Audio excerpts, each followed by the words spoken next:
স্বাগত জানাচ্ছি বিশ্ব সংবাদে। চলুন দেখে আসি আজকের গুরুত্বপূর্ণ হেডলাইনগুলি। চাপ বেড়েই চলেছে ইসরায়েলের প্রধানমন্ত্রী বেঞ্জামিন নেতানিয়াহুর ওপরে।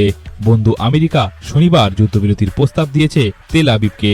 যদিও নিজের দাবিতে অনড় রয়েছে নেতানিয়াহু, তবে বহু ইসরায়েলি মনে করে এই প্রস্তাবটির আর্জি মেনে নেওয়া উচিত নেতানিয়াহুর। অভিবাসন নীতির বদল আনার প্রস্তাবের প্রতিবাদে গত 2 সপ্তাহ ধরে কানাডার প্রিন্স এডওয়ার্ড আইল্যান্ড অঞ্চলে অনশন করছিলেন ভারতীয় পড়ুয়ারা। তবে গতকাল এক উচ্চপদস্থ আধিকারিকের সঙ্গে বৈঠকের পর অনশন স্থগিত করেন আন্দোলনকারী পড়ুয়ারা। প্রিন্স এডওয়ার্ড আইল্যান্ড এর আঞ্চলিক সরকার তাদের অভিবাসন নীতি প্রভিন্সিয়াল নমিনি প্রোগ্রামে বদল আনার পর থেকেই এই বিরোধিতা করছে অনেকে। দোষী সাব্যস্ত হয়েছেন আমেরিকার প্রাক্তন প্রেসিডেন্ট ডোনাল্ড ট্রাম্প। 11 জুলাই সাজা ঘোষণার পর তার জেলে যাওয়ার আশঙ্কা প্রবল, কিন্তু সেসব নিয়ে একেবারে নিশ্চুপ প্রাক্তন ফার্স্ট লেডি মেলানিয়া।